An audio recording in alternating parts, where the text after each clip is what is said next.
વિદ્યાર્થી મિત્રો, લાસ્ટ વિડીયોમાં આપણે પ્રશ્ન નંબર 3 જોયો હતો, જેના દાખલા બહુ જ જબરદસ્ત હતા. હવે આ વિડીયોમાં આપણે લાસ્ટ વિભાગ એનો પ્રશ્ન 4 જોઈશું. ઓકે, તો સૌથી પહેલાં પ્રકરણ 2માંથી પી ઓફ એક્સ બરાબર એક્સનો ઘન ઓછા 3x નો વર્ગ વત્તા 3x ઓછા 1ની એક્સ બરાબર 2 આગળની કિંમત શોધો. તો આપણે એક્સની જગ્યાએ કેટલા મૂકવાના છે? 2 મૂકવાના છે. તો 2 મૂકી દઈએ. ચલો, એક્સનો ઘન એટલે 2નો ઘન આવશે, ઓછા 3 ગુણ્યા એક્સનો વર્ગ એટલે 2નો વર્ગ વત્તા 3 ગુણ્યા 2 ઓછા 1. હવે 2નો ઘન 8 થાય, 3 ગુણ્યા 2નો વર્ગ 4 થાય વત્તા 3 દુ 6 ઓછા 1. 8 ઓછા 3 ચોક 12 વત્તા 6 ઓછા 1. 8 ને 6 14 ઓછા 12 ઓછા 1 એટલે ઓછા 13. 14માંથી 13 જાય એટલે જવાબ મળે 1. તો પહેલાંનો જવાબ અહીંયા આવશે વિદ્યાર્થી મિત્રો 1. ઓકે, 2 ગુણમાં પણ આવો દાખલો પૂછી શકે, એટલે ધ્યાનથી જોજો અને ફરી દાખલા ગણજો. ઓકે, તો વિદ્યાર્થી મિત્રો, ફરી તમારું સ્વાગત છે તમારી પોતાની ચેનલ અનંત એજ્યુકેશનમાં. ઓકે, મારું નામ છે જીગર જોશી અને તમે જોઈ રહ્યા છો ધોરણ 9ની ગણિતની વાર્ષિક પરીક્ષા માટેનું મહત્ત્વના દાખલાઓ, જેમાં આપણે વિભાગ એના પ્રશ્ન 4 જોઈ રહ્યા છીએ. ઓકે, તો જો હવે બીજો દાખલો જોઈએ. દ્વિઘાત બહુપદી પી ઓફ એક્સ બરાબર 3x નો વર્ગ ઓછા 2x વત્તા 1 માટે p ઓછા 1 શોધવાના છે. તો ડાયરેક્ટ મૂકીશું. આમાં શું એક ગુણ માટે છે ને, એટલે આપણે બહુ નકર પદ્ધતિસર તમે વિભાગ બીમાં થોડું મતલબ એમ તો આવે જ આવે, પણ આપણે આ રકમ લખતા નથી, ફરી નકર રકમ લખવી પડે. તમે ડાયરેક્ટ જવાબ લખશો તમને એક ગુણ મળી જશે. હા, આમાં રીતનું એવું કંઈ નથી, પણ ધારો કે તમે રીત લખો તો તમને પણ મજા આવે અને તપાસવાળા તમારા સર હોય, ક્લાસ ટીચર હોય, એ પણ ખુશ થઈ જાય, મતલબ જે ગણિતના ટીચર છે કે વાહ જબરદસ્ત લખ્યું. 3 ગુણ્યા ઓછા 1નો વર્ગ, હવે ઓછા 1નો વર્ગ વત્તા 1 થાય એટલે 3 ગુણ્યા 1 ઓછા ઓછા વત્તા 2 વત્તા 1. હવે 3 એકા 3, 2 ને 1 3, 3 ને 3 6. તો પી ઓછા 1 કેટલા મળશે? 6 મળશે. ઓકે, તો આ પણ પતી ગયો દાખલો, એકદમ ઇઝી હતો. એક્સ વર્ગ ઓછા 9x વત્તા 18ના અવયવો. હવે જો અવયવ પાડવાના દાખલા 2 ગુણમાં પણ આવા પૂછાઈ શકે, એટલે ધ્યાનથી સમજો.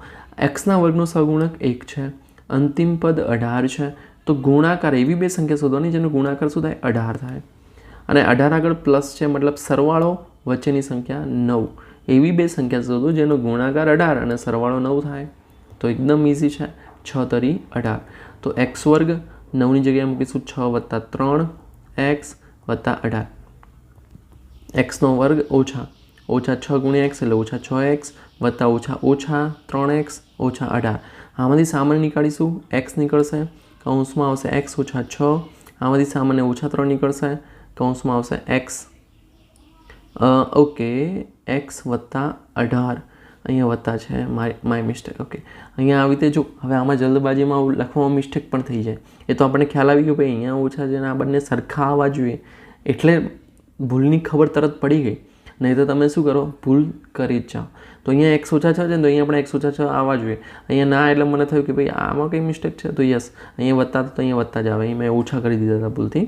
તો હવે 3 બહાર નીકળે તો 6 તરી 18. તો હવે આ બંને એક્સ ઓછા 6 સરખા છે, તો એક્સ ઓછા 6 ગુણ્યા એક્સ ઓછા 3 જવાબ આવશે. હવે આની ઘાત જણાવવાની છે. ઘાત એટલે સૌથી મોટામાં મોટી જે ઘાત હોય, તો અહીંયા 4 છે, માટે જવાબ આવશે 4. હવે આના શૂન્ય શોધવાના છે, તો શૂન્ય શોધવા માટે એક્સ વર્ગ 5x વત્તા 4 બરાબર 0 લઈશું. હવે આના અવયવ પાડીશું. 4 એકા 4, તો ગુણાકાર 4 અને સરવાળો કેટલો જોઈએ? 5. તો એવી સંખ્યા કઈ? તો 4 એકા 4, તો 4 વત્તા 1 ગુણ્યા એક્સ વત્તા 4 બરાબર 0. એક્સ વર્ગ વત્તા 4x વત્તા 1x એટલે એક્સ વત્તા 4 બરાબર 0. હવે આમાંથી એક્સ સામે નીકળશે તો એક્સ વત્તા 4, આમાંથી 1 નીકળશે એક્સ વત્તા 4. જોયું તમે? આ બંને સરખા મળે આપણને. ઓકે, તો આમ સરખા મળવા જોઈએ. જો સરખા ના મળે તો મતલબ કંઈક ભૂલ છે. હવે એક્સ વત્તા 4 ગુણ્યા એક્સ વત્તા 1 આવશે બરાબર 0. હવે એક્સ વત્તા 4 અને એક્સ વત્તા 1નો ગુણાકાર 0 છે, મતલબ કાં તો આ 0 હોય અથવા આ 0 હોય. તો લખી દઈએ ઓર એક્સ વત્તા 1 બરાબર 0. તો એક્સ બરાબર ઓછા 4, એક્સ બરાબર ઓછા 1 બરાબર.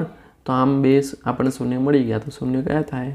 શૂન્ય ઓછા 4 ઓછા 1. 2 ગુણમાં દાખલો પૂછી શકે બરાબર. હવે નેક્સ્ટ સીધો ગુણાકાર કર્યા વગર 72 ગુણ્યા 68ની કિંમત શોધો. જો એમ એક ગુણમાં છે એટલે તમે ડાયરેક્ટ પાછળ ગુણાકાર કરીને જવાબ લખી શકો. બાકી રીત તમારે લખવું તો આવી આવશે. 70 વત્તા 2 72 થાય અને 68 એટલે 70 ઓછા 2 68 થાય. હવે એક્સ વત્તા વાય એક્સ ઓછા વાય તો એક્સનો વર્ગ ઓછા વાયનો વર્ગ એટલે 70નો વર્ગ ઓછા 2નો વર્ગ. હવે 70 49 તો 4900 ઓછા 2 દુ 4. હવે 4900માંથી 4 કાઢીએ તો 4896 જવાબ આવશે. એકદમ ઇઝી દાખલો હતો. ઓકે, હવે જોઈએ નેક્સ્ટ પ્રકરણ 3ના દાખલાઓ. તો બિંદુ -3 -7નું વાય અક્ષથી, તમને વાય અક્ષ કીધું, આ એક્સ આમ છે, આ વાય આમ છે. જો વાય અક્ષથી કે લંબ અંતર શોધવાનું તો તમારે એક્સ લેવાનું. એક્સનો એમ કેટલો -3 છે, માઇનસ કાઢી નાખો, 3 જવાબ આવશે. લંબ અંતર કેટલું આવે 3 એકમ. બરાબર. સેમ બિંદુ 7 -5નું એક્સ અક્ષથી લંબ અંતર. તો હવે એક્સની વાત કરી છે તો એક્સને કાઢીને વધ્યું કોણ -5. તો -5માં ફરી માઇનસ કાઢી નાખવાના. માનાંકમાં વાય આમ આવે જવાબ. એમ કે ને ભાઈ એક્સ અક્ષથી લંબ અંતર કેટલું હોય તો માનાંકમાં વાય આમ.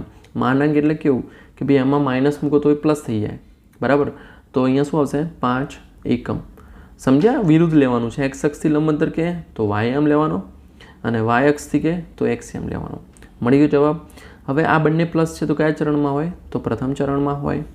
જે બિંદુના યામ વિરુદ્ધ સંજ્ઞા ધરાવતા હોય, જે બિંદુના યામ વિરુદ્ધ સંજ્ઞા ધરાવતા હોય એટલે કે કાં તો પ્લસ હોય ને માઇનસ હોય અથવા માઇનસ પ્લસ. તો કાં તો કયા ચરણમાં હોય ત્રીજામાં બંને માઇનસ હોય. રાઈટ. એટલે કાં તો બીજા એટલે કે દ્વિતીય અથવા ચતુર્થ. બરાબર. આગળના વિડીયોમાં આપણે ઓલરેડી ડિસ્કસ કરી ચૂક્યા છે આના. બરાબર. બેઝિક. હવે બંને એક જ બિંદુ છે, મતલબ બંને સરખા. તો 2x - 4 5 બરાબર 10 x - 2. આ ના સરખા છે મતલબ 2x - 4 બરાબર 10. તો 4 પેલી બાજુ જાય તો 10 + 4 તો 2x બરાબર 14. તો x બરાબર 14/2 એટલે x કેટલા મળશે 7 મળશે. Same 5x - 2. હવે આપણે કરવાની કોઈ જરૂર છે નહીં, મળી ગયા. બરાબર. બાકી તમે જો અહીંયા 7 7માંથી 2 જાય તો 5 મતલબ 5 મળી ગયા ને અહીંયા. તો સાચો જવાબ આપ્યો છે 7 આવશે. બિંદુ 0 3 - 8. હવે જો 0 3 - 8 વાય આમ આપેલો છે મતલબ આ ઓ છે, આ એક્સ અક્ષ છે, આ વાય અક્ષ છે. રાઈટ. તો આ વાય અને અહીંયા એક્સ ડેશ આવશે અને આ વાય ડેશ આવશે. રાઈટ. તો કયા કિરણ ઉપર આ પ્લસ છે વાય આમ એટલે અહીંયા આ હશે ઓ વાય. કયા કિરણ ઉપર હશે ઓ વાય કિરણ ઉપર હશે. હવે પ્રકરણ 10. એક ત્રિકોણ માટે એ બરાબર 12 સેમી છે, બી બરાબર 17 સેમી છે, એસ આપેલા છે 27 સેમી. તો જો અર્ધ પરિમિતિ આપેલી છે તો અર્ધ પરિમિતિનું સૂત્ર શું આવે એસ બરાબર a + b + c ભાગ્યા 2. તો અહીંયા 27 બરાબર a કેટલા છે 12 છે, b 17 છે, c શોધવાના છે ભાગ્યા 2. હવે 2 આ બાજુ જશે એટલે 27 દુ 54. 12 ને 17 કેટલા થાય 29 થશે. 29 + c તો c બરાબર 54 ઓછા 29. 54 ઓછા 29 કરીએ એટલે આપણને મળે આઈ થિંક યસ 25. હા 25 મળશે. તો સી કેટલા આવશે 25 સેમી. બરાબર. 25 ને 29 થાય 54. ઓકે. હવે નેક્સ્ટ ત્રિકોણનું ક્ષેત્રફળ શોધવાનું એરોનું સૂત્ર ભાઈ આ તો કોને ના આવડે. વર્ગમૂળમાં s ઓછા a ગુણ્યા s ઓછા b ગુણ્યા s ઓછા c. ઓકે. s બરાબર a + b + c ભાગ્યા 2 એ અર્ધ પરિમિતિ છે. હવે વિદ્યાર્થી મિત્રો જોઈએ ત્રીજો દાખલો. તો શું કહે છે એક સમબાજુ ત્રિકોણનું ક્ષેત્રફળ 36 વર્ગમૂળમાં 3 છે તો તેની પરિમિતિ શોધો. તો સમબાજુ ત્રિકોણનું ક્ષેત્રફળ શું આવે ખબર છે વર્ગમૂળમાં 3/4 ગુણ્યા બાજુનો વર્ગ. બરાબર. બાજુનું જે માપ હોય કેટલું આપેલું છે અહીંયા 36 વર્ગમૂળમાં 3. વર્ગમૂળમાં 3 કેન્સલ આઉટ. હવે બાજુનો વર્ગ બરાબર 36 × 4. વર્ગમૂળ કરીશું 36 × 4નું તો 36નું વર્ગમૂળ 4 આવે. 6 આવે. 4નું વર્ગમૂળ 2 6 દુ 12. હવે બાજુનું માપ મળી ગયું આપણને. બાજુ કેટલી મળી 12 સેમી. તો પરિમિતિ કેટલી આવે ભાઈ અહીંયા 12 + 12 ત્રણે બાજુ સરખી હોય એટલે 12 દુ 24 અને 12 × 36. તો મતલબ જવાબ કેટલો આવશે 36. ઓકે. સિમ્પલ. હવે ચોથો 16 સેમી લંબાઈની બાજુવાળા સમબાજુ ત્રિકોણ ભાઈ કેટલું હમણાં જ આપણે જોયું વર્ગમૂળ 3/4 ગુણ્યા બાજુનો વર્ગ. બાજુ કેટલી છે 16 તો 16નો વર્ગ. વર્ગમૂળ 3/4 16 × 16 લખી દઈએ અહીંયા આપણે ચોખ્ખું 16 16 × 4 64 વર્ગમૂળ 3 સેમી વર્ગ. આ જવાબ આવશે શેનો આપણે સમબાજુ ત્રિકોણના ક્ષેત્રફળનો. ઓકે. આ સૂત્ર યાદ રાખજો વર્ગમૂળ 3/4 બાજુનો વર્ગ. હવે પાંચમું ત્રિકોણ XYZ માં XY 8 સેમી છે, YZ 11 છે. હવે અર્ધ પરિમિતિ શોધવાની તો 8 + 11 + 6 ભાગ્યા 2. 8 ને 11 19, 19 ને 6 25, 25 ભાગ્યા 2 એટલે 12.5 આવશે, 12.5 સેમી. Okay, simple. છઠ્ઠો દાખલો, ત્રિકોણ ABCમાં ખૂણો B 90° છે. ABC 90° છે, BD વેધ છે. ઓકે, જો AB 12 સેમી હોય, AB કેટલા હોય 12 સેમી, BC હોય 16 સેમી, તો BD શોધો. બહુ સરસ દાખલો પૂછે છે, બરાબર. પહેલાં આપણે શું શોધવા પડશે? AC શોધવા પડશે, રાઈટ. શોધવા પડશે ને તો જ મળશે આપણને. ઓકે, તો પહેલાં આપણે AC શોધી લઈએ, બરાબર. ચાલો, તો AC બરાબર શું આવશે? AC નો વર્ગ બરાબર AB નો વર્ગ વત્તા BC નો વર્ગ. AB કેટલા છે? 12 છે, 12 નો વર્ગ વત્તા 16 નો વર્ગ. 12 નો વર્ગ થાય 144, 16 નો વર્ગ થાય 256. આ બંનેનો સરવાળો કરીશું એટલે કેટલા મળશે આપણને? 144 વત્તા 256 એટલે 400 મળશે. તો AC નો વર્ગ બરાબર 400, તો AC બરાબર મળશે 20 સેમી. આ કેટલા મળ્યા? 20. હવે તમને ખબર છે કે ભાઈ ત્રિકોણનું ક્ષેત્રફળ કેટલું થાય? આ દાખલો અહીંયા અલગ રીતે આવશે. હવે શું આવશે? પાયો ગુણ્યા વેધ, બરાબર ને. તમને ખબર છે કે ત્રિકોણનું ક્ષેત્રફળ શું થાય? સૂત્ર શું છે? 1/2 પાયો ગુણ્યા વેધ, રાઈટ. તો પહેલાં તો આને થોડું સાઈડમાં લઈ જઈએ, નકર ચાલશે નહીં. લઈએ તો પણ નહીં, લઈ લઈએ ને એટલે શું કોઈ નડે નહીં, નાનું કરી નાખીએ. ચાલો, શું થાય? પાયો ગુણ્યા વેધ. અહીંયા જો હવે એક તો પાયો કોણ છે? BC છે, 1/2 પાયો ગુણ્યા વેધ BC, અને વેધ શું છે? AB. AB પણ વેધ છે, અને બીજો BD 1/2 BD ગુણ્યા AC, બરાબર.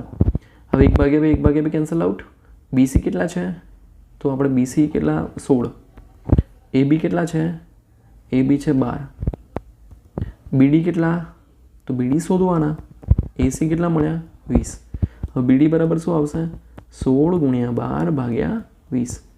ઓકે, હવે 10 દુ 20, બરાબર. અને આમાં શું હશે? 6 દુ 12, 2 કેન્સલ આઉટ, બરાબર. હવે 16 6 તો 6 વધી પડી 3 6 96, એટલે જવાબ કેટલો આવશે? 9.6 સેમી. બોલો કેવો દાખલો હતો? તમને એમ વિચારો તમે, છે ને બાકી એકદમ જબરદસ્ત. તો ફરી સમજી લઈએ, થોડું અલગ દાખલો હતો. એટલે જો તમને B 90° આપેલા હતા, રાઈટ. BD વેધ છે, એટલે કે 90° કાટખૂણો બનાવશે. AC ને લંબ છે. AB તમને આપેલા હતા, BC આપેલા હતા, પણ આપણી જોડે AC નહોતા, તો આપણે પહેલાં AC શોધ્યા પાયથાગોરસના પ્રમેયનો ઉપયોગ કરીને. પછી આપણે શું કર્યું? 1/2 પાયો ગુણ્યા વેધ, જે સૂત્ર જે આપણે એનો ઉપયોગ કર્યો. હવે જો ત્રિકોણ ABCનું ક્ષેત્રફળ બે રીતે મપાય. એક તો AB ગુણ્યા BC, એટલે કે 1/2 AB ગુણ્યા BC, બરાબર, અને AB ગુણ્યા BC 1/2 AB ગુણ્યા BC, અને BD ગુણ્યા AC. તો એ બંને સરખા જ હોય, કારણ કે ત્રિકોણનું ક્ષેત્રફળ ભાઈ સમાન હોય, એટલે એનો ઉપયોગ કરીને આપણે છેલ્લે BD શોધ્યા. હવે પ્રકરણ 11, બરાબર. એક શંકુની ત્રિજ્યા 7 સેમી છે અને ઊંચાઈ 24 સેમી છે, બરાબર. હવે જો શંકુનું આપણે શું શોધવાનું? ક્ષેત્રફળ. તો πr L આવશે.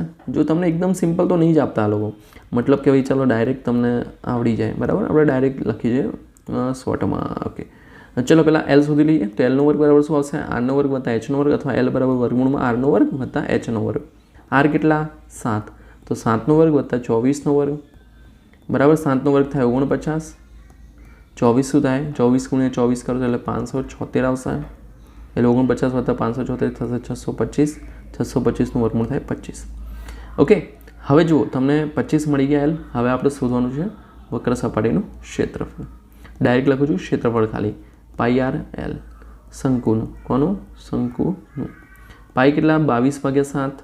R કેટલા? 7. L કેટલા? 25. 7 7 ઉડી ગયા. હવે 22 ગુણ્યા 25 કરીશું એટલે 25 દુ 50, વધી પડી 5, 25 દુ 50 ને 5, 550 સેમીનો વર્ગ જવાબ આવશે.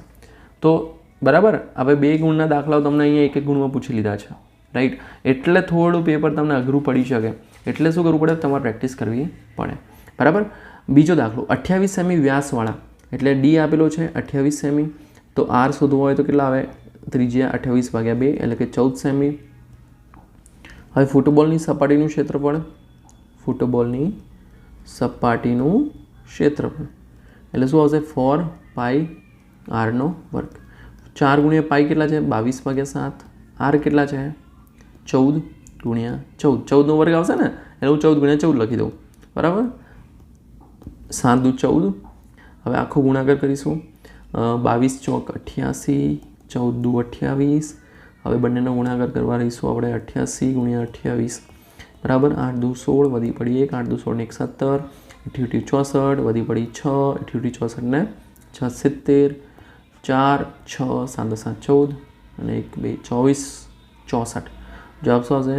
2464 સેમીનો વર્ગ. ઓકે.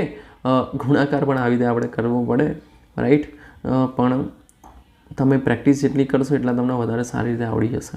બરાબર. હવે 10 સેમી ત્રિજ્યા એટલે કે આર તમને આપેલા છે. આર કેટલા છે? 10 સેમી. ઊંચાઈ કેટલી છે? h 21 સેમી. શંકુનું ઘનફળ. હવે શંકુનું ઘનફળ બરાબર 1/3 પાઈ આર વર્ગ h. 1/3 પાઈ કેટલા છે? 22/7. આર કેટલા છે? આર છે 10. 10 સેમી છે ને? હા. તો 10નો વર્ગ એટલે 10નો વર્ગ ગુણ્યા h. h કેટલા છે? 21 સેમી. 7 તરી 21, 3 3 કેન્સલ આઉટ. 22 × 10નો વર્ગ એટલે 100, 2200. તો કોઈ વાર આવો પણ જવાબ આવશે, મતલબ એકદમ ઇઝી દાખલો પણ પૂછશે, એવું નહીં કે અઘરા જ હોય. બરાબર. ત્યારબાદ નેક્સ્ટ એક શંકુની ત્રિજ્યા 10 સેમી છે એટલે કે આર 10 સેમી આપેલા છે. એલ કેટલા છે? 25 સેમી. તો કુલ સપાટીનું ક્ષેત્રફળ શું હશે? પાઈ આર કૌંસમાં એલ વત્તા આર. બરાબર. શંકુની છે. બરાબર. પાઈ કેટલા? 22/7. આર કેટલા છે? 10 છે. એલ કેટલા છે? 25 છે. આર કેટલા? 10. બરાબર. હવે જો અહીંયા તમને ગુણાકાર થોડો અઘરો કરી દીધો. 25 ને 10 35. જો કે સહેલો જ લાગે છે. 7 × 5 = 35. યસ, ઇઝી જ છે. બરાબર. એમ મોસ્ટ ઓફ ટાઈમ ઇઝી જ આપશે. કોઈ વાર આ તો કોઈ વાર ભાઈ અઘરું કરી દે. હવે 22 × 5 કરીશું એટલે 110 આવશે અને 110 × 10 એટલે 1100. 1100 સેમીનો વર્ગ જવાબ આવે. બરાબર. હવે જે ગોળાની સપાટીનું ક્ષેત્રફળ 55 એટલે 5544 છે. તો વ્યાસ શોધો. હવે શું આવશે? ગોળાનું ક્ષેત્રફળ આવશે 4πr² બરાબર 5544. ઓકે. હવે જો પાઈ કેટલા છે? 22/7 છે. ઓકે. તો આપણે બધું પેલી બાજુ લઈ જઈએ. જો હવે આમાં એક ટેકનિક આપણે વાપરી શકીએ. 4πr² છે ને એને જો મારે ડીના વ્યાસના સ્વરૂપમાં અહીંયા વ્યાસ શોધવાનો કીધો છે ને તો એને પાઈ ડીનો વર્ગ લખાય. બરાબર. પાઈ ડીનો વર્ગ લખી શકાય. તો આપણે ડાયરેક્ટ આ સૂત્ર વાપરીશું એટલે શું આપણું ગુણાકાર થોડા ઓછા કરવા પડે. તો ડીનો વર્ગ બરાબર 5544 ભાગ્યા પાઈ. 5544 એમના એમ પાઈ થાય 22/7. 22 છેદમાં રહેશે, 7 ઉપર જશે. 5544 કરીશું ભાગ્યા 22 એટલે લગભગ 22 દુ 44. અહીંયા 11 વધશે, પછી 114. 22 × 5 110 આવશે, 4 વધશે અને 22 દુ 44 એટલે 252 × 7 આવ્યા. બરાબર. 252 × 7. હવે જુઓ તમે 252ને આપણે શું કરવા પડશે? અવયવ પાડવા પડશે. આખું કેવી રીતે ગણતરી થાય એવું તમને બધું જ સમજાવી દઉં. આના વર્ગમૂળ કેવી રીતે નીકળશે? તો 252 એમ તો તમે 7 વડે ગુણો પછી વર્ગમૂળની રીત કરો તો પણ ચાલે. જે 8 તમે વર્ગમૂળવાળું શીખ્યા હતા ને, પણ આપણે અવયવવાળી રીત પણ કરી શકીએ. તો 252 ભાગ્યા 2 કરીશું. 2 કા 2, પછી 5 2 દુ 4 અને 26 મતલબ 126 તો 252 આવશે. તો ચલો 252 આપણે અવયવ કરી દઈએ. 126 દુ 252, પછી 2 વડે છે 6 દુ 12 63 આવશે. પછી 3 વડે ભાગ ચાલશે. 3 દુ 6 અને 3 એકા 3, 7 તરી 21 અને 7 એકા 7. તો 252ની જગ્યાએ શું લખી શકીએ? 2 × 2 2 × 2 ગુણ્યા 3 ગુણ્યા 3 ગુણ્યા 7 ગુણ્યા 7 વધ્યા એ. હવે આપણે શું કરીશું? વર્ગમૂળ કરીશું. તો આ 2 2 વાર છે તો વર્ગમૂળ નીકાળી તો 2 એકલા થઈ જશે. આ 3 2 વાર છે તો એકલા લખાશે. 7 2 વાર છે તો એકલા લખાશે. 2 તરી 6, 6 સીધું 42, 7 તરી 21, 21 તો 42. તો વ્યાસ કેટલો મળ્યો? 42 સેમી. છે ને બાકી જબરદસ્ત દાખલો. ઓકે. આમાં તમે શું શીખ્યા? એક તો તમને ગણતરી કરતા આવડી, બીજું વર્ગમૂળ કેવી રીતે નીકાળવું એ પણ તમને આવડી ગયું કે ભાઈ અવયવ પાડીને પણ આપણે આવી રીતે નીકાળી શકીએ. બાકી પેલી રીત પણ છે એમ તો. ભાઈ 252 પહેલાં 7 કરો અને પછી જે જવાબ મળે એનું પેલી રીતે આપણે જે વર્ગમૂળની રીત શીખ્યા છો તમે 8માં એ. હવે વર્ગ 30-40ની અધસીમા એટલે જે ઓછી છે 30, 50.5, 55.5 તો 5 વધ્યા છે એટલે 5 જવાબ આવશે. આપેલ વર્ગની મધ્ય કિંમત શોધવાનું સૂત્ર શું આવશે? તો ઉધ્વરસીમા વત્તા અધસીમા ભાગ્યા 2. તો આ જવાબ આવશે ત્રીજામાં. ઓકે, હવે ઉધ્વસીમા કેટલી છે? અહીંયા 150 છે. કેટલી છે? 150. નામમાં જ ખબર ઉધ્વ વધારે અને અધની ના ઓછું. સ્તંભાલેખ દોરવા માટે વાય અક્ષ પર શું દર્શાવવામાં આવે છે? તો આવૃત્તિઓ. શું દર્શાવવામાં આવે? આવૃત્તિઓ. ઓકે, તો વિદ્યાર્થી મિત્રો આ વિડીયોમાં આપણે જોયા એક ગુણના દાખલાઓ. આઈ એમ શ્યોર તમને બહુ મજા આવી હશે, ઘણું બધું શીખવા મળ્યું હશે. જો મળ્યું છે તો વિડીયો લાઇક કરો, ચેનલને સબસ્ક્રાઈબ કરો. ફરી મળીએ નેક્સ્ટ વિડીયોમાં. ત્યાં સુધી good bye, take care, all the best.